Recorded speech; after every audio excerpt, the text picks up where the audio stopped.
नमस्कार प्यारे बच्चों, स्वागत है आप सबका बोर्ड स्टडी में। तो यदि आप लोग इंटरमीडिएट का परीक्षा देने वाले इंटरमीडिएट सेंटअप परीक्षा देने वाले हैं, तो आप सबके लिए हम वायरल प्रश्न पत्र लेकर आ चुके हैं। फिजियोलॉजी का यानी मनोवैज्ञानिक का है जो 100% वायरल प्रश्न पत्र हम लेकर आ चुके हैं आप लोग।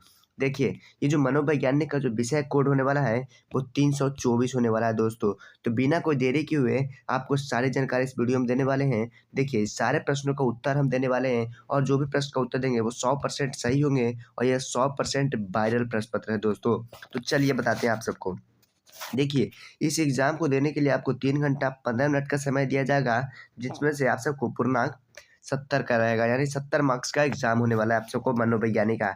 इसमें से देखिए, आप सब 1 से 70 तक जो प्रश्न होंगे, वो ऑब्जेक्टिव प्रश्न होंगे, जिनमें से आप सबको 35 प्रश्नों का ही उत्तर देना है। देखिए, 35 प्रश्न जो होने वाले हैं, वो 1-1 नंबर का 35 प्रश्न होने वाले हैं, तो आपको सारे ऑब्जेक्टिव का जो आंसर हम अभी इस वीडियो में देने वाले हैं।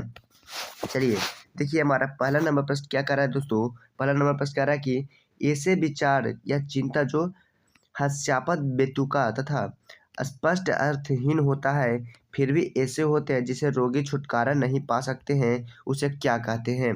तो उसे क्या कहते हैं? तो उसे मनोग्रस्ता कहते हैं। यानी ऑप्शन नंबर ए बिल्कुल राइट हो जाएगा। यानी इस एक का ए नंबर ऑप्शन है जो वो बिल्कुल सही हो जाएगा। चलिए दूसरा नंबर प्रश्न देखिए। दूसरा नंबर प्रश्न क्या कह रहा है कि हाइपोथेसिस का लक्षण है। हाइपोथेसिस का क्या लक्षण है? रूपांतर हिस्टीरिया का। यानी ऑप्शन नंबर बी बिल्कुल राइट हो जाएगा। चलिए देखिए तीसरा नंबर प्रश्न क्या कह रहा है। तीसरा नंबर प्रश्न है वो बच्चों, निम्नलिखित में से कौन से मनोविदलता का धनात्मक लक्षण है? तो कौन सा हो जाएगा? देखिए, विमोह हो जाएगा, विश्राम दोनों हो जाएगा। यानी ऑप्शन नंबर सी बिल्कुल राइट हो जाएगा। चलिए देखिए चौथा नंबर प्रश्न क्या कह रहा है। चौथा नंबर प्रश्न कह रहा है कि असामान्य व्यवहार के 4D में किसके शामिल नहीं किया गया था? किसे शामिल नहीं किया गया है? तो इनमें से कोई को शामिल नहीं किया गया है। ऑप्शन नंबर डी बिल्कुल राइट हो जाएगा। पांचवा नंबर प्रश्न देखते हैं। पांचवा नंबर प्रश्न क्या कर रहा है कि निम्नलिखित में से कौन सा मानसिक विकृति का कारण है? तो कौन हो जाएगा? तो इनमें से गुणसूत्रीय और मस्तिष्कीय और विघटीय परिवार हो जाएगा। यानी इसका ऑप्शन नंबर डी बिल्कुल राइट हो जाएगा। ये सभी है जो मानसिक विकृति का कारण है। चलिए छठा नंबर प्रश्न देखिए। छठा नंबर प्रश्न हमारा कह रहा है कि कार्ल रोजर्स द्वारा किस चिकित्सा का प्रतिपादन हुआ? तो किस चिकित्सा का प्रतिपादन हुआ? तो रोगी केंद्रित चिकित्सा का। यानी ऑप्शन नंबर सी बिल्कुल राइट हो जाएगा। सातवां नंबर प्रश्न देखिए। सातवां नंबर प्रश्न कह रहा है कि मनोशल्य चिकित्सा को किसने विकसित किया? तो किसने विकसित किया? तो ये हमारे हो जाएगा इगास मोनिज ने। यानी ऑप्शन नंबर ए बिल्कुल राइट हो जाएगा। आठवां नंबर प्रश्न देखिए। आठवां नंबर प्रश्न है वो कह रहा है कि विरुचि अनुबंधन का किस चिकित्सा में विधि में उपयोग किया गया? तो किस चिकित्सा में किया गया था? तो व्यवहार चिकित्सा में किया गया था। ऑप्शन नंबर बी बिल्कुल राइट हो जाएगा। नौवां नंबर प्रश्न देखिए बच्चों। नौवां नंबर प्रश्न क्या कह रहा है? रोशनल इमोटिव चिकित्सा निम्नलिखित में से किसमें किसका प्रकार है? तो किसका प्रकार हो जाएगा? तो वो संज्ञात्मक चिकित्सा का। यानी ऑप्शन नंबर बी बिल्कुल राइट हो जाएगा। चलिए देखिए 10वां नंबर प्रश्न क्या कर रहा है? योग है। योग क्या हो जाएगा? तो योग जो है देशज चिकित्सा। यानी ऑप्शन नंबर बी बिल्कुल राइट हो जाएगा। चलिए 11 नंबर प्रश्न देखते हैं। 11 नंबर प्रश्न हमारे पास आ गया है। क्या कह रहा है? अप्रबंधित कार्य का तनाव उत्पन्न करता है, इसकी पुष्टि निम्नलिखित में से किन-किन अध्ययनों से किया होता है? तो कौन से अध्ययनों से होता है? तो वो राइस से होता है। यानी ऑप्शन नंबर ए बिल्कुल राइट हो जाएगा। चलिए देखिए 12 नंबर प्रश्न क्या कह रहा है? 12 नंबर प्रश्न कह रहा है कि भीड़ों या भागो अनुक्रिया का संबंध है, तो कौन सा संबंध हो जाएगा? कैनन से। यानी ऑप्शन नंबर बी बिल्कुल राइट हो जाएगा। चलिए देखिए 13 नंबर प्रश्न देखिए क्या कह रहा है? 13 नंबर प्रश्न वो कह रहा है कि सामान्य अनुकूलन संलक्षण किसकी अवस्था में बीमार हो जाता है? तो किसकी अवस्था में बीमार हो जाएगा? तो वो परिश्रांत में। यानी ऑप्शन नंबर सी बिल्कुल राइट हो जाएगा। देखिए 14 नंबर प्रश्न क्या कह रहा है? 14 नंबर प्रश्न वो कह रहा है कि निम्नलिखित में से कौन से तनाव का स्रोत है? तो कौन सा तनाव का स्रोत हो जाएगा? तो ये देखिए अभिप्रेरकों का, कार्य दबाव का, कुनांड का। यानी ऑप्शन नंबर डी बिल्कुल राइट हो जाएगा।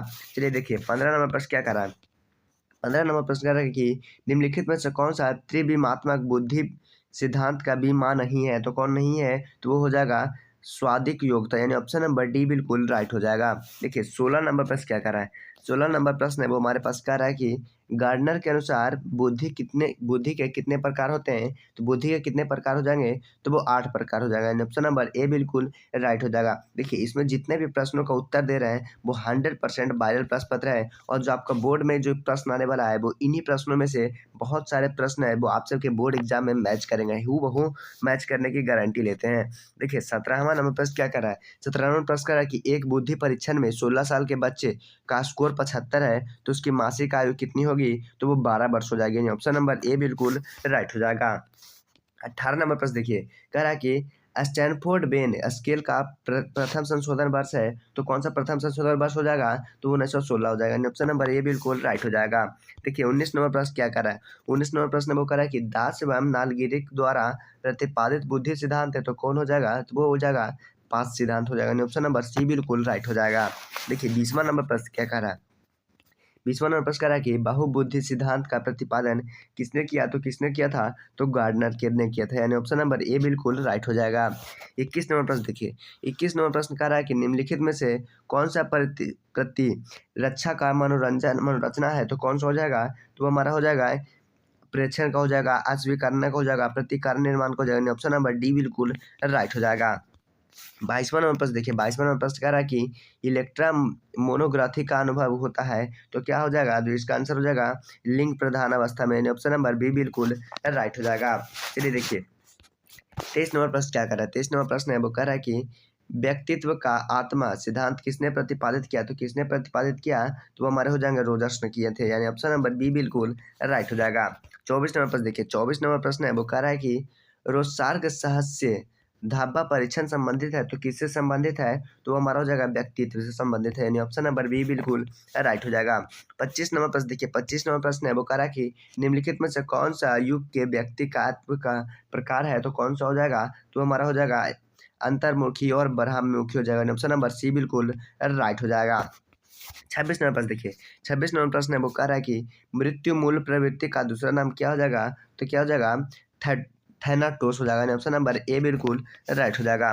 30 नंबर प्रश्न देखिए, 30 नंबर प्रश्न क्या कर रहा है? कह रहा है कि निम्नलिखित में से कौन सा मनोवृत्ति का निर्माण का कारक है? तो कौन हो जाएगा? तो वो हो जाएगा परिवार हो जाएगा, विद्यालय हो जाएगा, पड़ोस होगा। ऑप्शन नंबर डी बिल्कुल राइट हो जाएगा। 30वां नंबर प्रश्न देखिए, कह रहा है कि निम्नलिखित में से किस मनोवृत्ति परिवर्तन सिद्धांत का प्रतिपादक एस ए मोहसिन ने किया? तो एस एन मोहसिन ने क्या किया था? तो द्वितीय स्तरीय प्रारंभ किया था। ऑप्शन नंबर ए बिल्कुल राइट हो जाएगा। चलिए अगला नंबर प्रश्न देखिए, 31 नंबर प्रश्न क्या कर रहा है? 31 नंबर प्रश्न है वो कह रहा है कि निम्नलिखित में से कौन पूर्वाग्रह का विशेषता है? तो कौन पूर्वाग्रह का विशेषता हो जाएगा? तो वो हो जाएगा पूर्वाग्रह विवेकहीन हो जाएगा, पूर्वाग्रह जित हो जाएगा, पूर्वाग्रह अयोग्यता हो जाएगा। ऑप्शन नंबर डी बिल्कुल राइट हो जाएगा। देखिए 32 नंबर प्रश्न देखिए, 32 नंबर प्रश्न क्या कर रहा है? कह रहा है कि अज्ञानात्मक असंबद्धता का उत्पादन कब हुई थी? तो कब हुई थी? तो भी हो जाएगी जब व्यक्ति के सामने दो विरोधात्मक सूचनाएं हो जाती है। ऑप्शन नंबर सी बिल्कुल राइट हो जाएगा। 33 नंबर प्रश्न देखिए, 33 नंबर प्रश्न है वो कह रहा है कि WG समार खाली स्थान समूह का वर्गीकरण किया, तो कौन किया? तो वो हमारे हो जाएंगे अंतर तथा बाहरी हो जाएगा। ऑप्शन नंबर सी बिल्कुल राइट हो जाएगा। 34 का प्रश्न देखिए, 34 नंबर प्रश्न हमारा कह रहा है कि निम्नलिखित में से कौन प्राथमिक समूह की विशेषता नहीं है? तो कौन प्राथमिक समूह की विशेषता नहीं है? तो बड़ा आकार हो जाएगा। ऑप्शन नंबर सी बिल्कुल राइट हो जाएगा।